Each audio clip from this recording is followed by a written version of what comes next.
Viewer discretion advised. Contains graphic descriptions of historical atrocities. The train had been moving for days. No one remembered how many. Inside the cattle cars, air was scarce, thick with the smell of sweat, straw, and fear. Mothers clutched children too weak to cry. Men tried not to collapse. If you fell, you didn't get up again. Through the cracks in the wooden boards, a thin line of light sliced across faces that no longer looked human. And then, the whistle. The screech of brakes. The door slid open with a metallic scream. Outside was snow, mud, and men with rifles. Above them, a gate. Iron letters curved across it, like a cruel joke. Arbeit macht frei. Work makes you free. It was Auschwitz. But no one knew that name yet. Not in the way the world would come to know it. The prisoners stumbled out, blinded by daylight. SS officers barked orders, dogs snarled. Guards in gray uniforms moved with terrifying efficiency, separating the new arrivals into lines, left, right, left, right. And then there was him.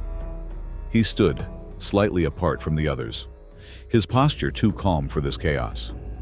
His boots were polished, his uniform immaculate. In his hand, a riding crop which he lifted with the casual rhythm of a man keeping time to invisible music. When he smiled, it didn't reach his eyes. "Twins?" he asked an officer beside him. The man nodded, pointing to a pair of children, a boy and a girl, holding hands, trembling. The doctor's smile widened. "Excellent. Bring them to me." They called him Josef Mengele, but in the camp, he was simply the angel of death. He wasn't the first face you saw in Auschwitz, but he was the one you never forgot. Every new transport passed under his gaze. To one side, the gas chambers. To the other, the barracks. A flick of his wrist decided who would live for now, and who would vanish in smoke within the hour. Yet for some, his gesture meant something worse than death.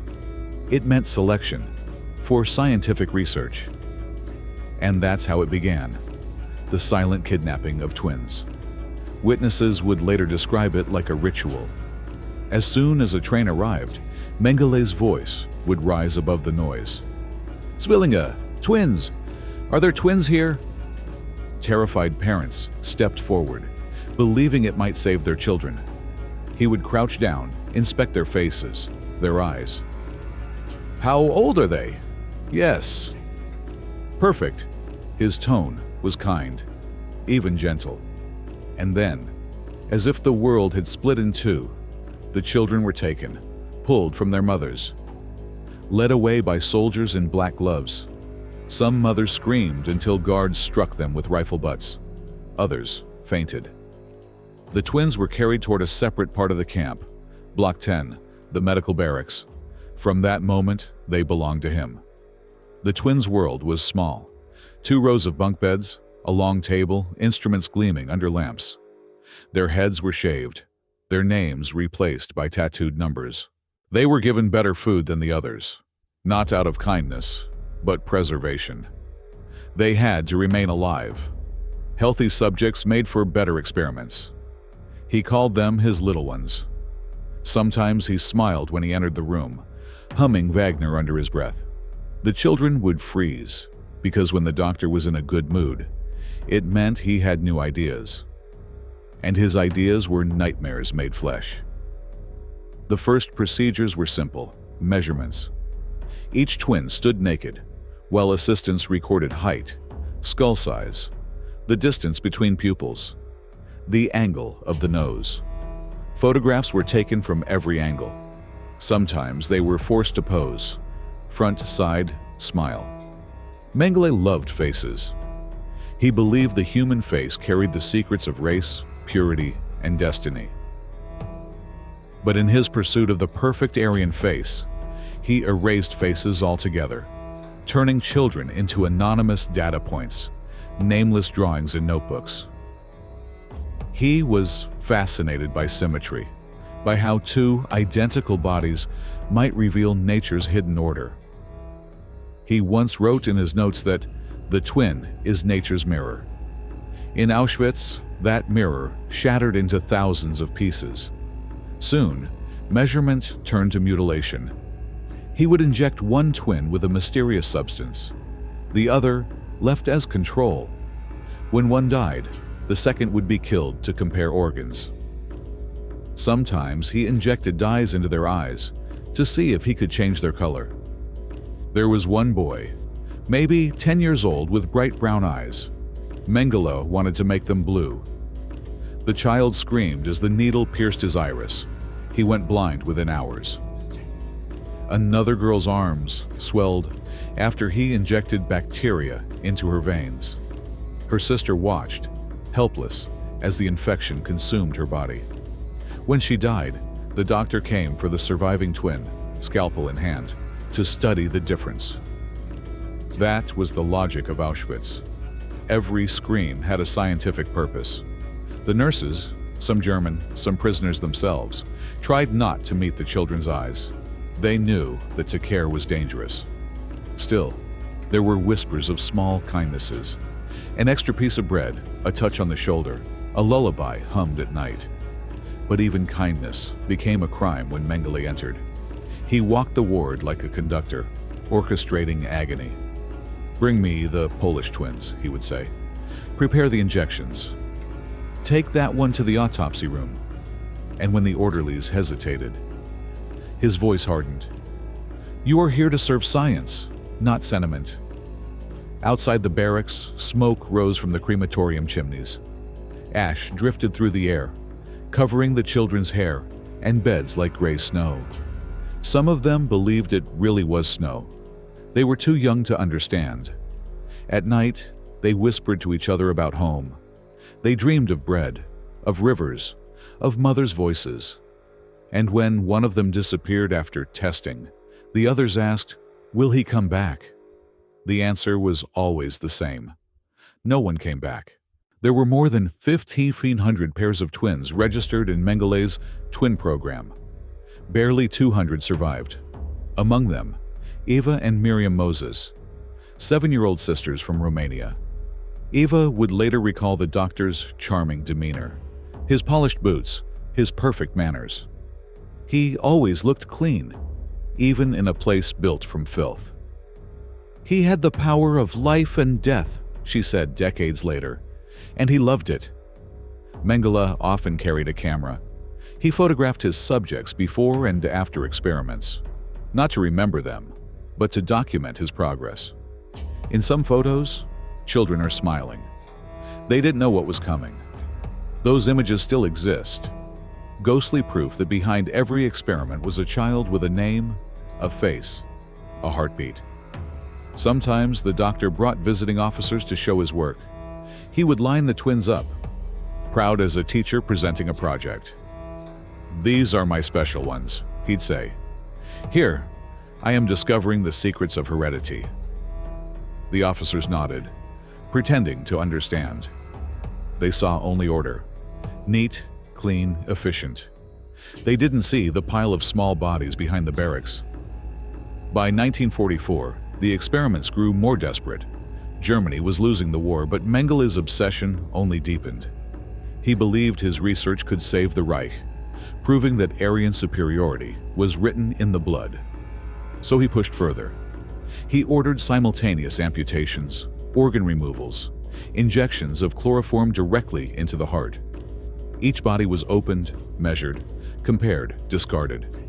He kept detailed notes, all labeled Geheim, secret. The handwriting was elegant, clinical. It spoke of phenotypical variation, pathological differences, final autopsy results. Not once did it mention pain.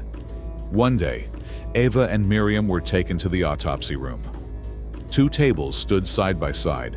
On one, their friends, lifeless and pale. Mengele dictated observations, while a prisoner doctor dissected the bodies. He compared organs, measured hearts, weighed livers. Eva stared at the floor. Miriam held her hand until it was over. When they were led back to the barracks, Eva whispered, If we survive, we'll tell the world. They did. What made Mengele different from other killers was not the number of his victims, it was the calmness. He didn't rage or scream. He simply believed he was right. That's what makes his story so terrifying, because evil, in its purest form, often wears the mask of reason. Years later, survivors would remember one sound above all others: the click of his boots on the concrete floor. It echoed through the barracks before dawn, precise, rhythmic, almost musical. Every child froze when they heard it. For some, that sound meant death. For others, it meant another day of pain. But for all of them, it meant the doctor was coming. And so the legend of the Angel of Death began, a man who stood at the gates of hell with a smile and called himself a scientist. The snow outside Auschwitz never stayed white for long. Ash fell from the sky like gray rain, settling on the ground, mixing with soot and the dust of human bone. Inside the camp, the world moved to a rhythm of whistles, gunshots, and the mechanical hum of death. And somewhere among it all, Dr. Josef Mengele walked the narrow corridors of his laboratory, humming a melody from Wagner's Parsifal. To his assistants, it was a strange habit. To the prisoners, it was the sound of terror disguised as music. Auschwitz was not a camp.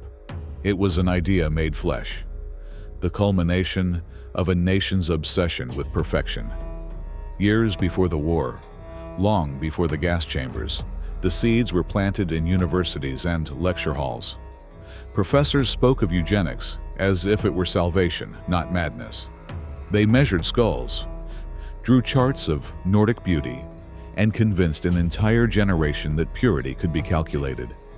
By the time Hitler came to power, the machinery of genocide already existed, not in steel, but in minds.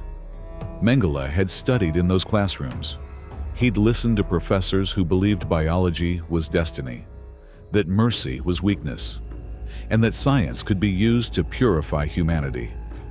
He was not a monster born in a vacuum. He was the logical result of a system that rewarded cruelty with prestige. When he arrived at Auschwitz in 1943, Mengele saw something no laboratory could offer him: absolute freedom. No ethics, no oversight, no limits. He requested permission to begin research on twins, dwarfs, and people with physical anomalies. The SS approved without hesitation. Funding came from the Kaiser Wilhelm Institute of Anthropology in Berlin, one of the most respected scientific institutions in Germany. The director, Dr. Ottmar von Verschuer, was Mengele's mentor.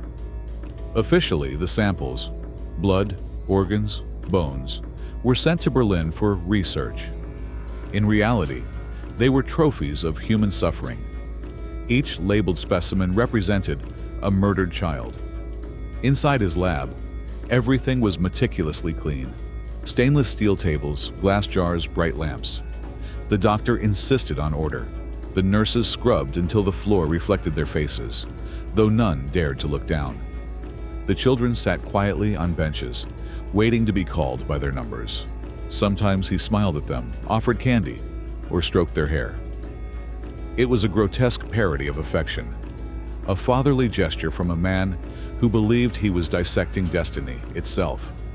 The experiments varied from the absurd to the unspeakable. Blood transfusions between twins to test compatibility, injections of chemicals to see how much pain a body could withstand before shutting down, deliberate infection with typhus, gangrene, and tuberculosis. There were days when he seemed almost playful, improvising as if in an artist's studio. "What happens if we reverse this?" he'd ask, and the assistants would obey. The result was always the same: another corpse on the pile behind the barracks, another data point in his notebook. Every experiment had a purpose, at least on paper. But behind the clinical language was something darker: curiosity without conscience. Mengele wanted to know how far he could go, how much nature could be forced to obey his will. When the twins died, their bodies were dissected side by side, organs compared, skulls measured again.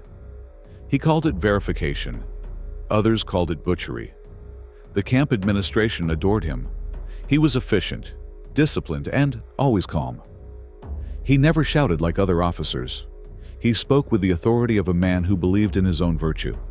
At dinner, he entertained colleagues with stories of his discoveries. He described the differences between identical twins' hearts over a glass of wine. Sometimes they laughed.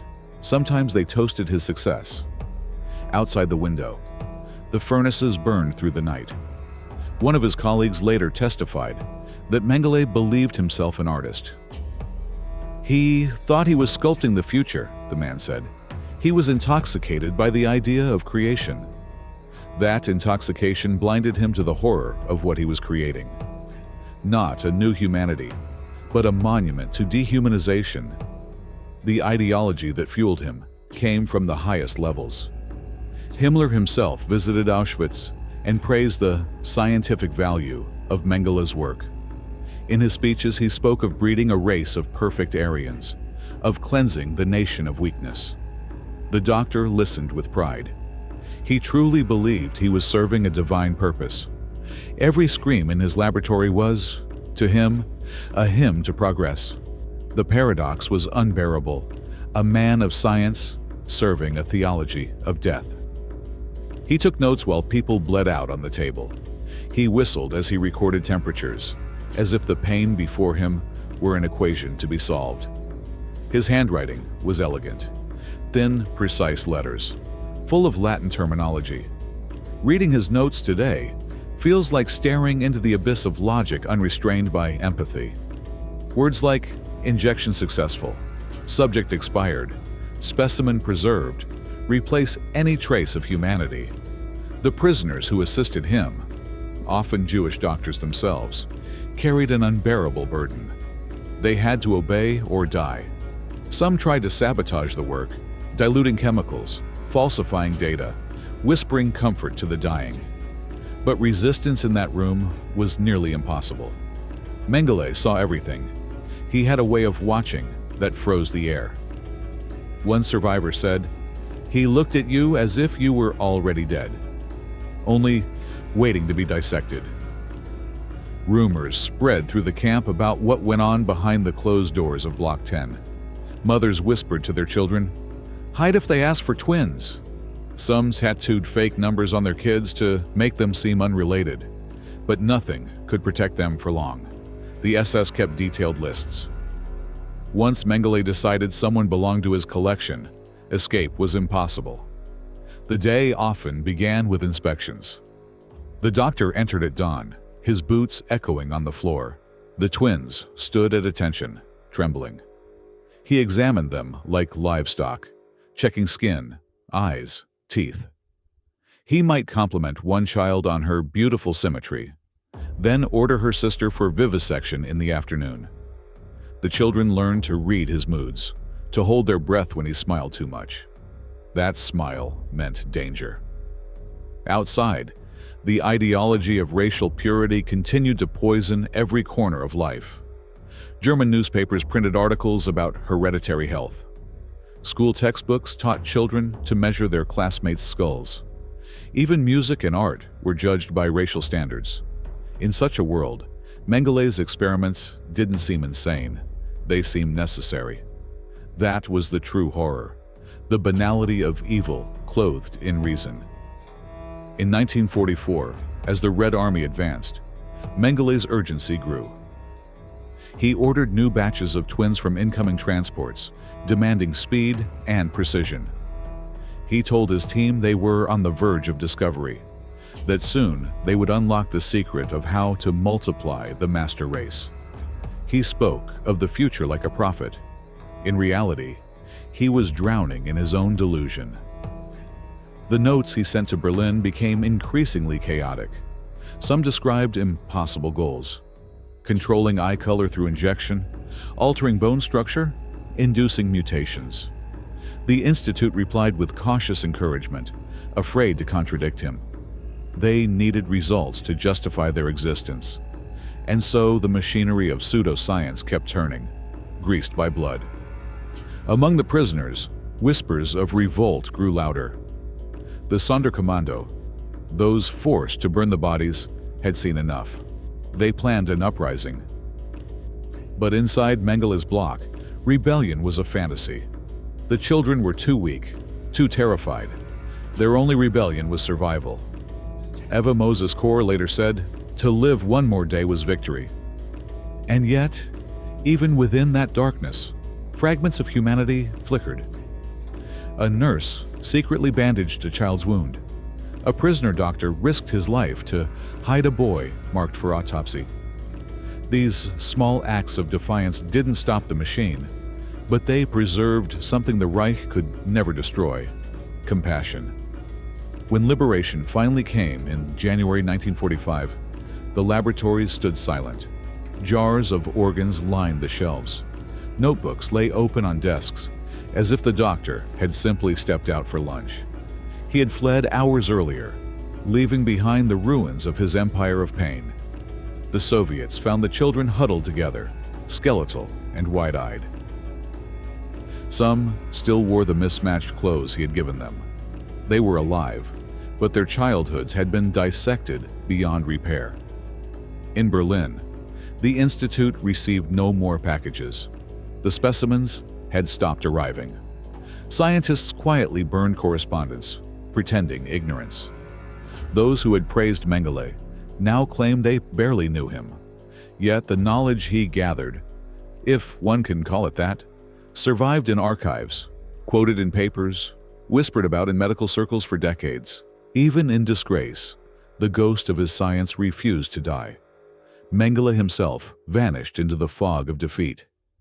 He traded his SS uniform for peasant clothes, carried false papers, and walked among the chaos of post-war Germany as if nothing had happened. To those who saw him on the road, he was just another soldier trying to get home. They couldn't see the weight he carried, the weight of thousands of children who would never grow old. For years, the world tried to understand how such evil could hide behind a stethoscope. Psychologists called him insane, but insanity is chaos, and Mengele was pure order. Every incision, every note, every command was deliberate. He wasn't driven by madness. He was driven by belief.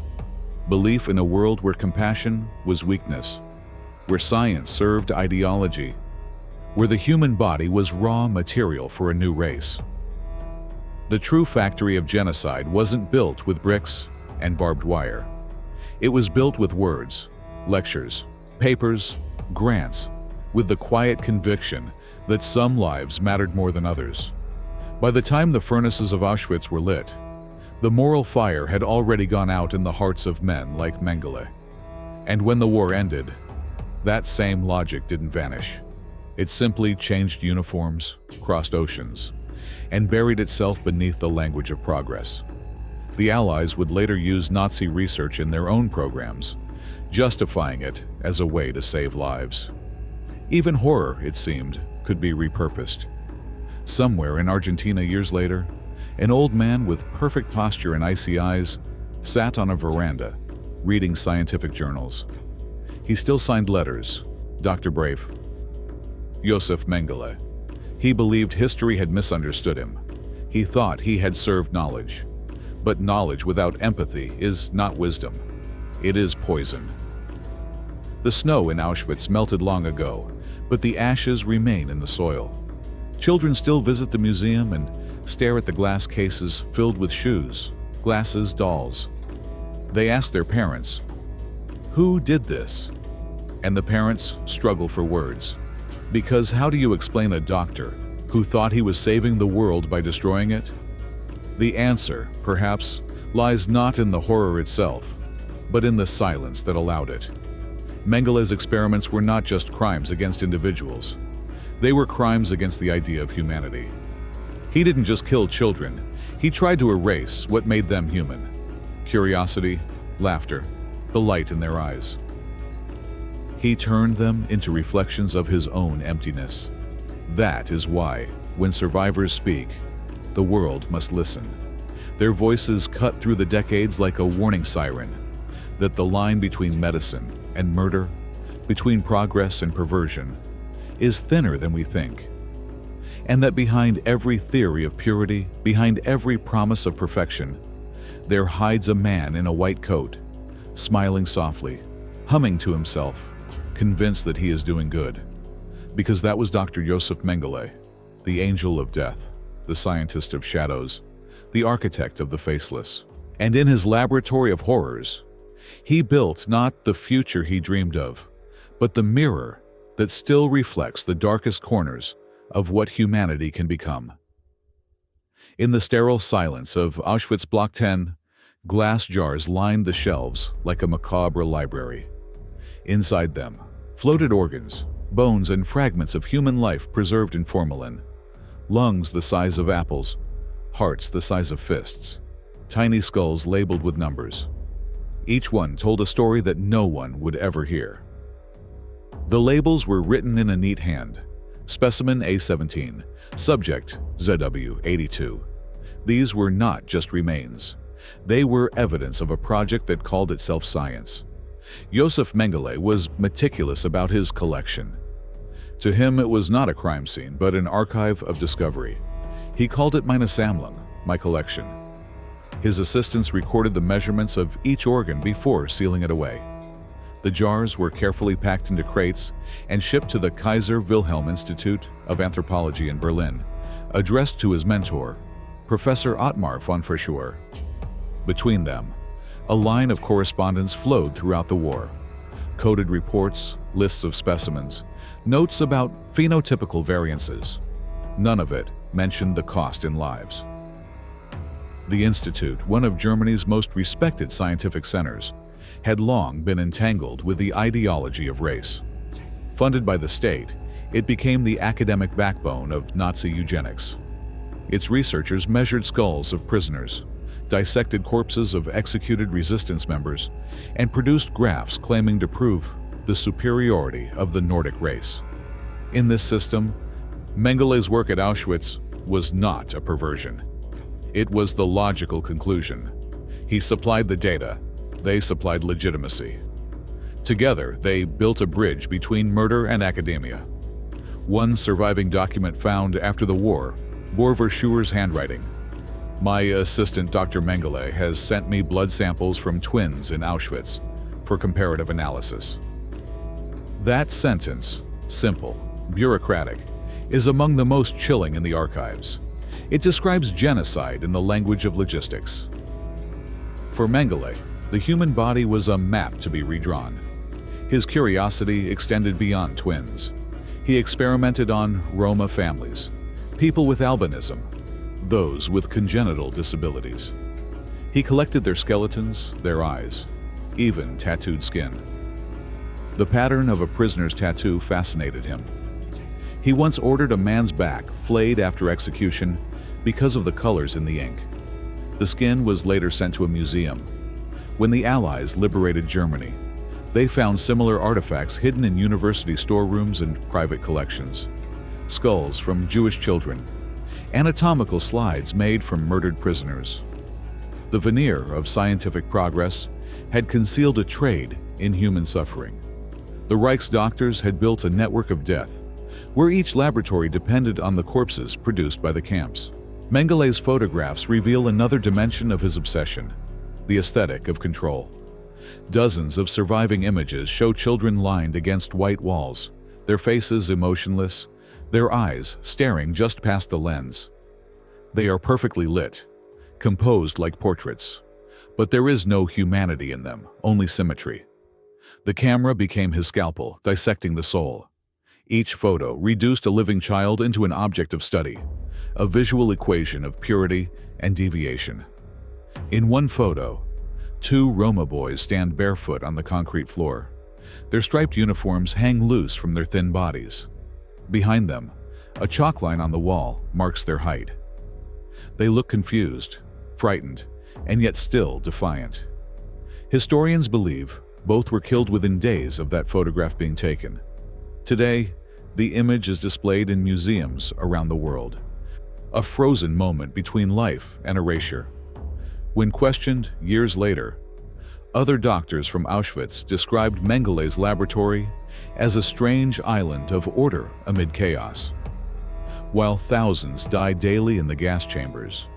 Inside his block, the floors were polished, the instruments gleamed, and everything smelled of disinfectant. This artificial cleanliness masked the rot beneath. It was the illusion of civilization, wrote survivor Dr. Miklos Niesli, a Jewish physician forced to assist Mengele. We were dissecting children while hearing the rumble of crematoriums outside. He called it research. I called it desecration. Niesli's memoir is one of the few first-hand records from inside the laboratory.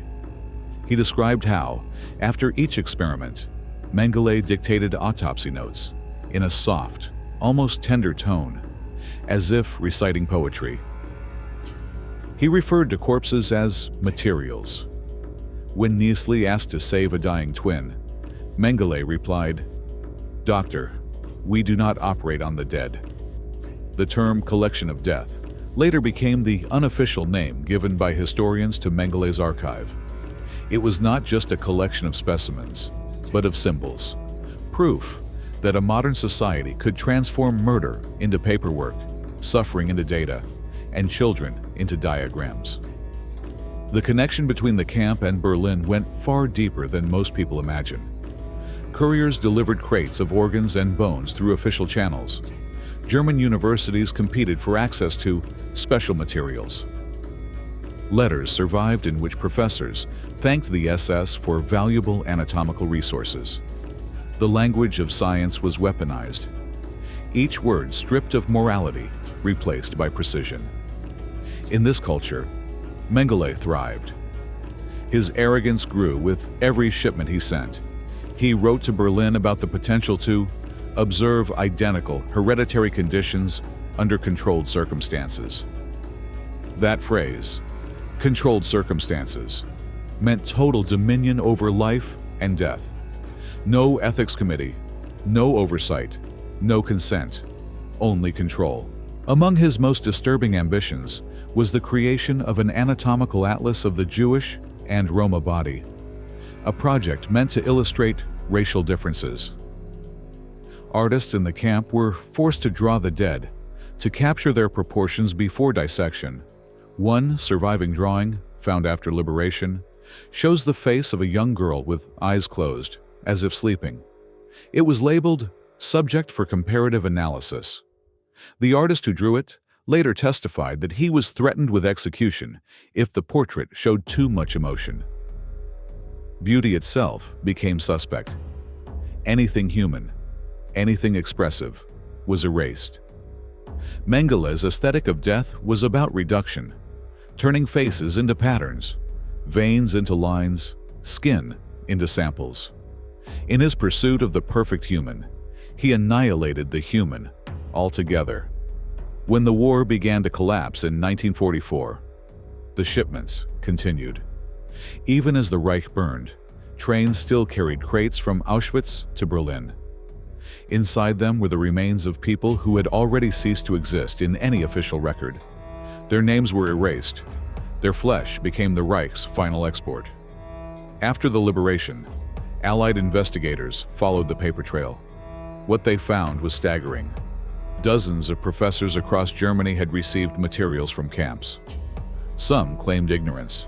Others said they believed the bodies came from executed criminals. Very few faced punishment. Most returned to teaching after the war, their credentials intact. Science, it seemed, could wash its hands clean, even when blood still stained the floor. Mengele, however, vanished. He slipped through the wreckage of the Reich with false papers and a doctor's bag. The Nuremberg trials mentioned his name, but by then he was already a ghost. Reports surfaced of him in Italy, then Argentina. He practiced medicine under aliases: Helmut Gregor, Jose Mengele, Fritz Hollmann. Patients remembered a polite man with impeccable manners who never raised his voice. They didn't know his hands had once held the scalpel that carved thousands of lives apart. Meanwhile, fragments of his work resurfaced in archives. Notebooks filled with data, sketches of twin comparisons, lists of measurements. Many were incomplete, others coded. The Allies destroyed most of it to prevent future misuse, but copies survived. Historians later described reading them as peering into the mind of a bureaucratic god. Precise, passionless, terrifyingly logical. Even after his disappearance, the myth of Mengele grew.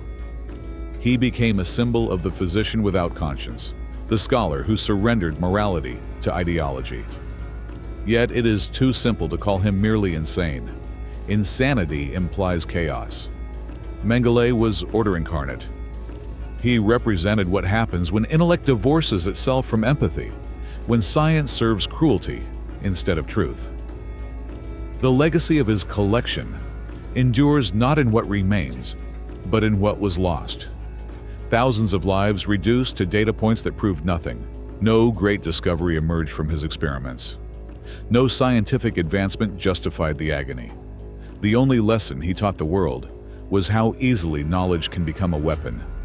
In 1985, long after his death, divers recovered a body off the coast of Brazil. The remains matched his dental records. The angel of death had drowned while swimming, unpunished, unrepentant, alone. The waves that swallowed him carried no judgment, only silence. But the silence did not last. In museums and memorials, the photographs of his victims stare back at visitors with eyes that seem to ask the same question. What will you do with this knowledge? Because the collection of death was never just his. It belonged to every scientist who turned away, every official who signed the papers, every bystander who believed the lie that cruelty could be justified in the name of progress. In one of the few surviving testimonies, Eva Moses Kor, a twin who endured Mengele's experiments and lived to speak, said during a lecture decades later, "He measured our bodies, but he could not measure our souls.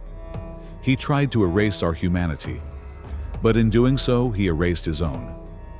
Her words are perhaps the final note in this symphony of horror, a reminder that behind every formula and every specimen jar lies a heartbeat once silenced by arrogance. The collection of death was meant to define perfection. Instead, it defined the limits of evil. And even now, in the cold archives where his notes are locked away, the ghosts of those children whisper from between the lines, "We were here. We had faces. We had names."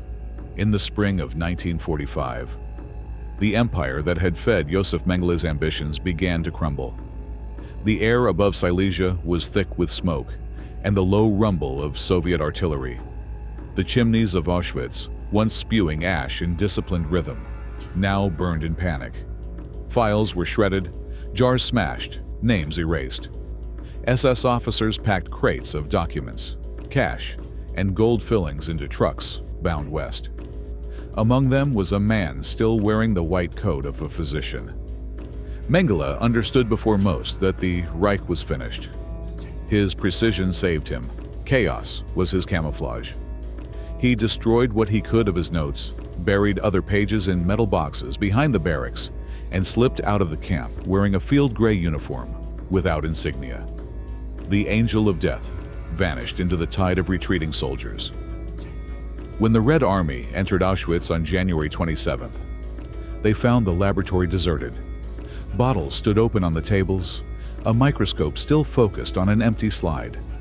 On the floor lay the scattered bones of his final subjects. Soviet officers cataloged the remnants, drawings, surgical tools, half-burned photographs, but the doctor himself was already 200 kilometers away, walking among prisoners released into the wilderness. To the guards who stopped him, he introduced himself as Dr. Fritz Ulm, a military medic stranded by the front. His manner was calm, educated, his German flawless. They waved him through.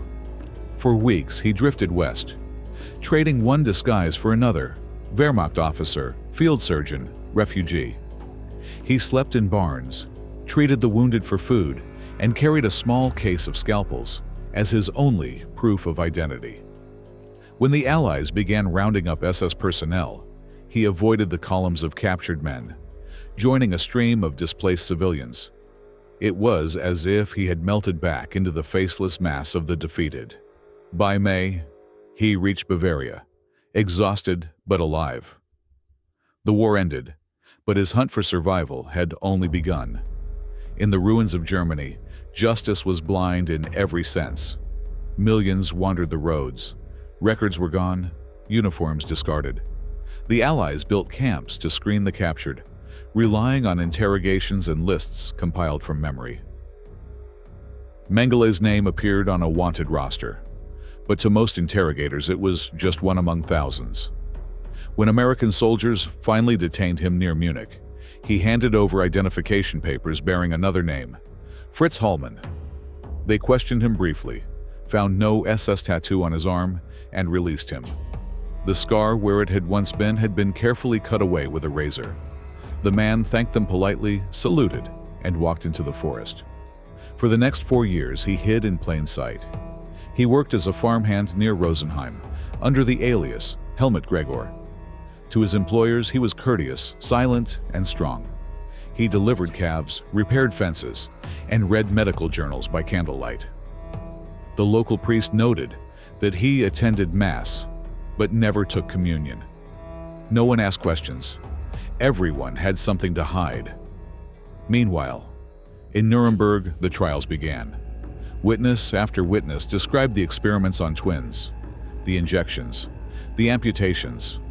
The courtroom echoed with the phrase, Dr. Mengele. Yet in the dock, there was only an empty chair. He was tried in absentia, condemned by survivors but never seen. The Allies searched hospitals, monasteries, mountain villages. Nothing.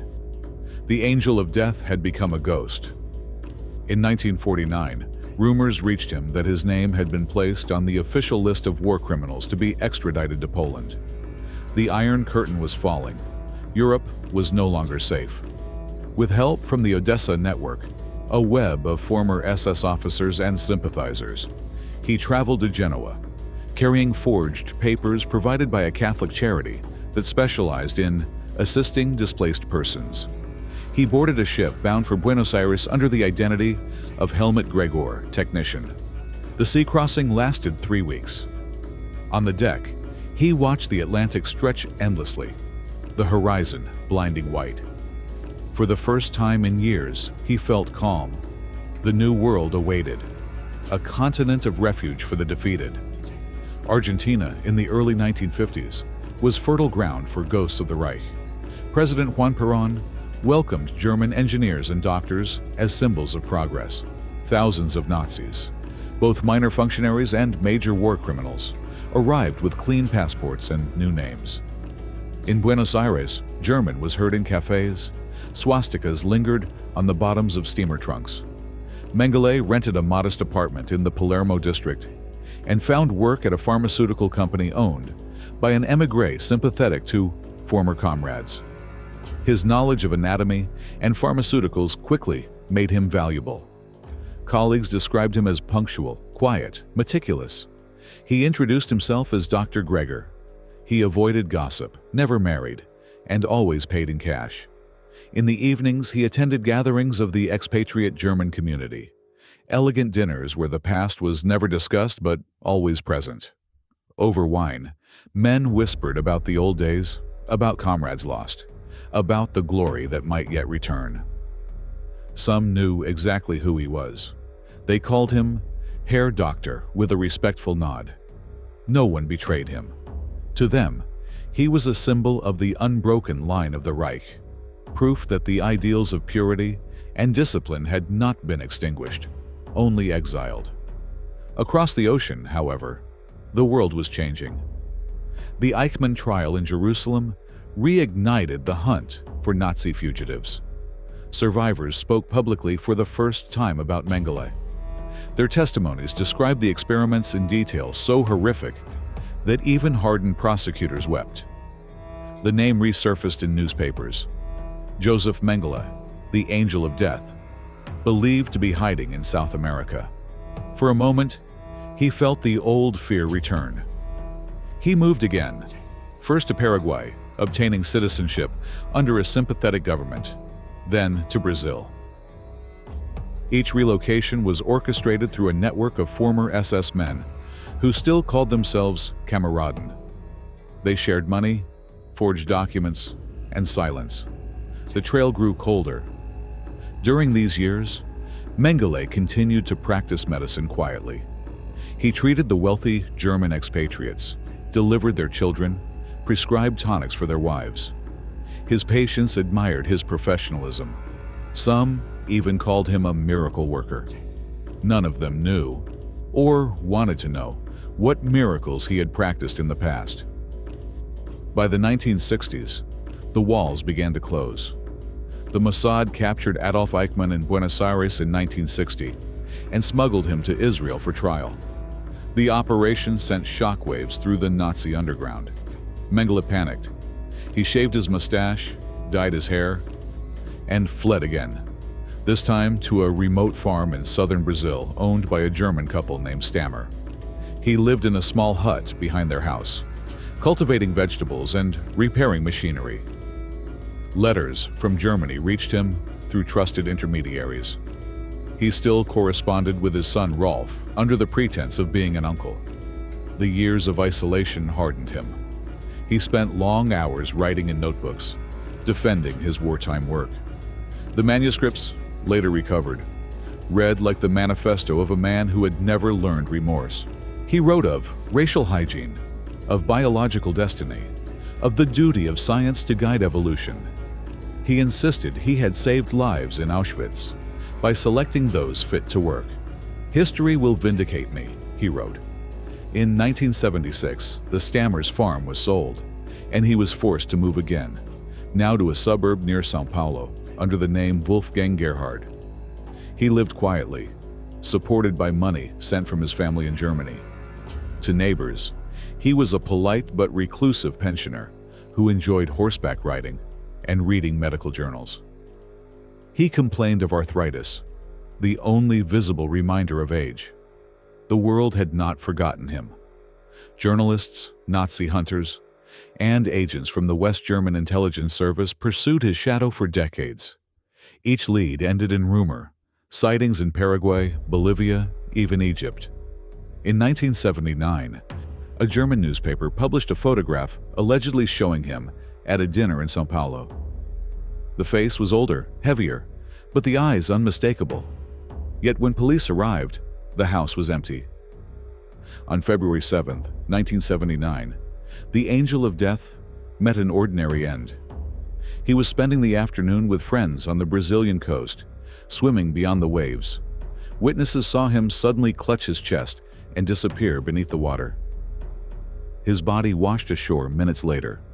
The death certificate read, Josef Mengele, heart attack while swimming. The name on the document, however, was still Wolfgang Gerhard. He was buried in a modest cemetery under that alias. The world continued searching for him for 6 more years, unaware that he was already beneath the sand. In 1985, investigators, following a tip from a former associate, exhumed the remains. Dental records and later DNA tests confirmed the identity. The monster who had ruled over Auschwitz's children had died an old man, unpunished, his crimes untried. The discovery caused outrage across the world. Survivors felt robbed not of vengeance, but of justice. The face that had haunted their nightmares would never stand before a judge. When the news reached Germany, his son Rolf gave a single interview. He never admitted guilt, he said. He believed he was a scientist, not a criminal.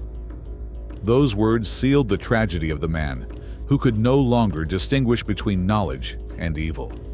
Historians often debate how he escaped justice for so long. Some blame the Cold War, which shifted attention away from Nazi crimes toward the new geopolitical struggle.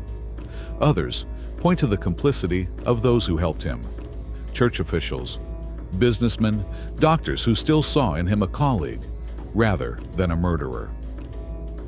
But perhaps the deeper reason lies in human nature itself, the desire to look away. It is easier to imagine monsters as beasts hiding in the dark than as men who eat breakfast, sign letters, and smile politely. Mengele's post-war life exposes that weakness. He survived not because he was invisible, but because people chose not to see. In every country he lived, someone recognized him. Someone helped him. Evil, stripped of uniforms, becomes banal, domestic, almost polite. Today, his grave in São Paulo bears a simple stone: Josef Mengele, 1911-1979. Tourists rarely visit.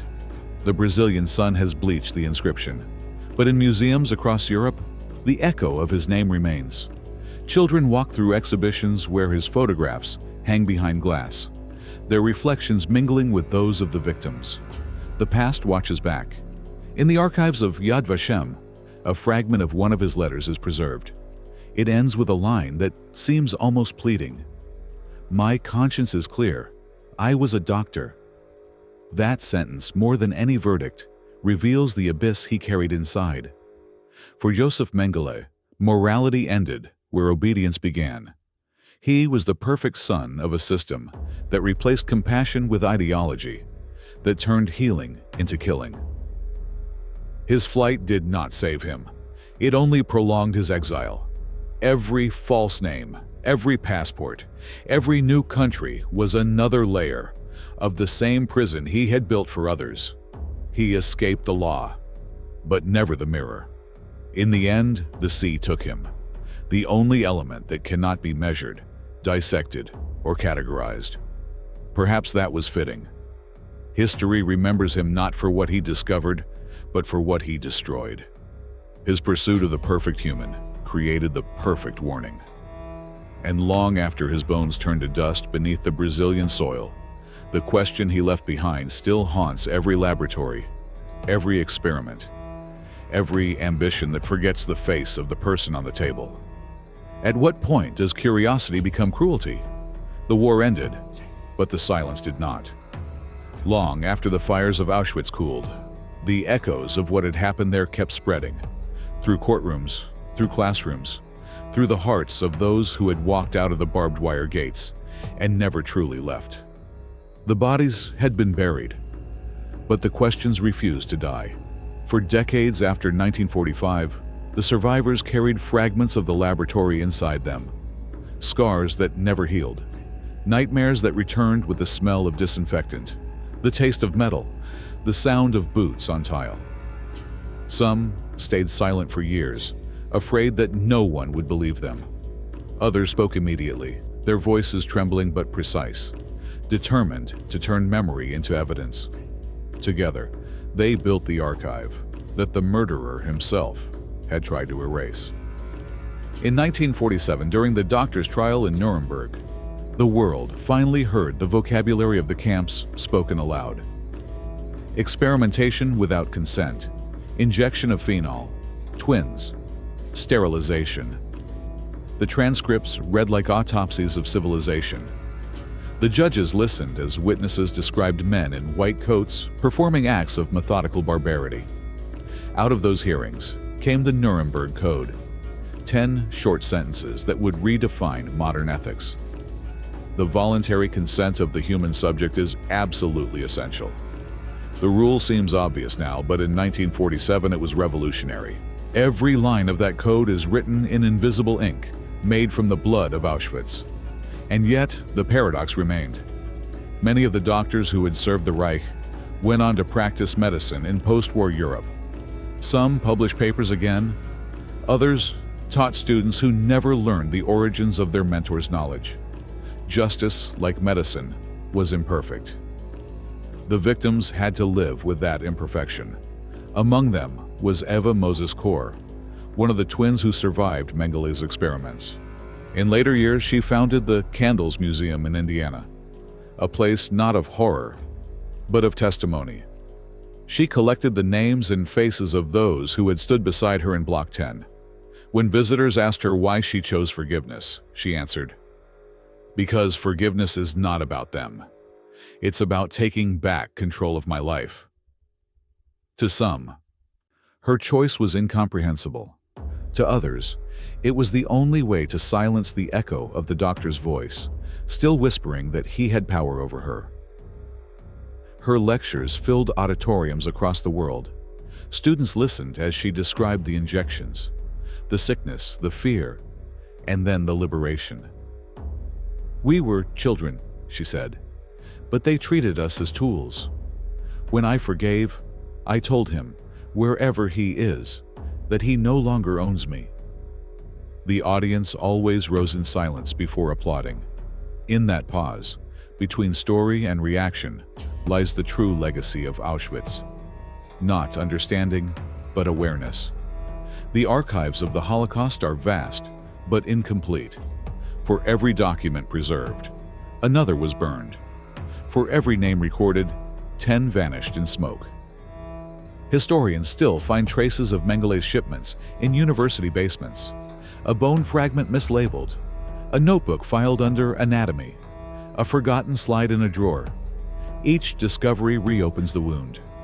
Should such artifacts be destroyed or displayed? Is preservation remembrance or desecration?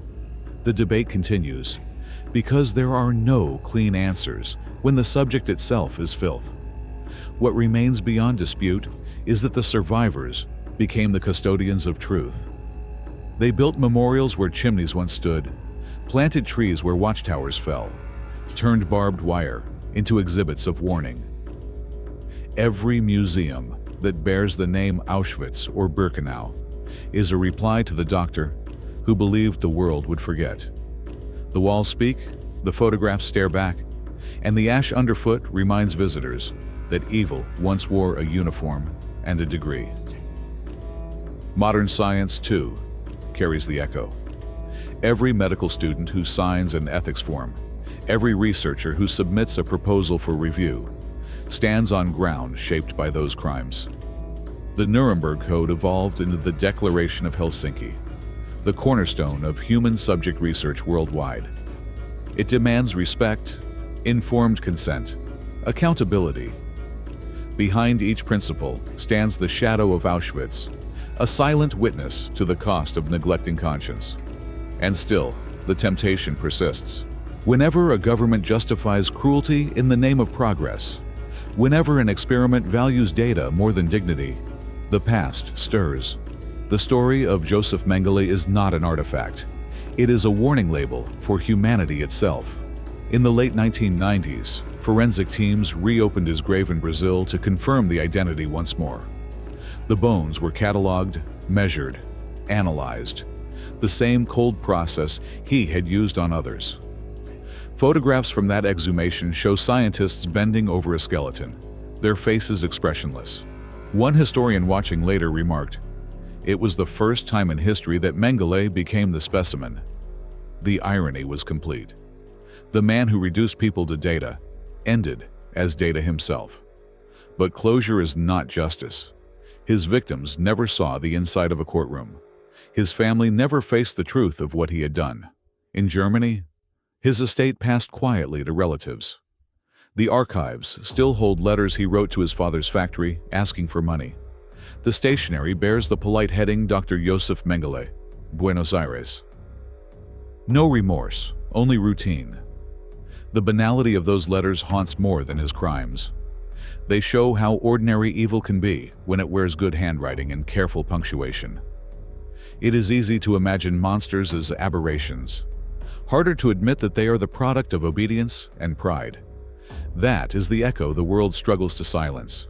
The realization that he was not unique, merely unrestrained. In 2005, during the 60th anniversary of Auschwitz's liberation, an elderly survivor stood before a crowd of diplomats and teenagers. Snow fell softly over the ruins. She raised her sleeve to show the blue numbers still etched into her arm and said, "This is the only passport I ever needed to prove the truth." Behind her, the ruins of the crematoriums were covered in frost. Television cameras captured the scene, broadcasting it to millions.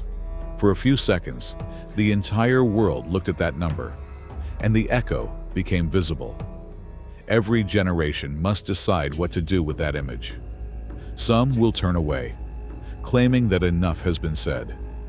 Others will study it, not out of morbid curiosity, but because remembrance is the only antidote to repetition. Forgetting is the precondition of every new atrocity. In recent years, scientists and ethicists have begun revisiting the moral boundaries of research once more. Gene editing, artificial intelligence, human enhancement. In lectures, professors invoke Mengele's name, not as history, but as warning. We are always one justification away, they tell their students, from believing that the end justifies the means.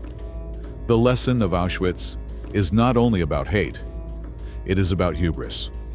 The same arrogance that whispered, "We can improve mankind," still lurks behind modern promises of perfection. The faces on magazine covers change. The technology evolves. But the desire to control life remains constant. That is why the ghosts of the twins still matter. They remind us that every human being is not a hypothesis, but a whole universe of unrepeatable life. Visitors walking through Auschwitz today often describe an overwhelming quiet. The barracks stand empty. The grass grows over the gravel, and the wind moves through the wires with a low metallic sigh. In the former infirmary, faint traces of laboratory tiles remain. A single light bulb swings on a wire, flickering. Guides lower their voices when they reach Block 10. Here, they say, was the medical section. They never mention his name first. They let the visitors ask. The answer always comes like a breath held too long. Mengele. Sometimes in that silence, you can hear children's footsteps echo, imagination filling the void. That sound, whether real or invented, is the heartbeat of memory. It insists that the story is not finished. The echo travels far beyond Poland.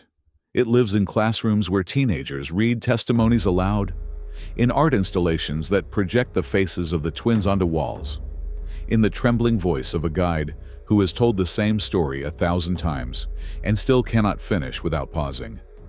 It even lives in the laboratories where scientists check themselves before proceeding.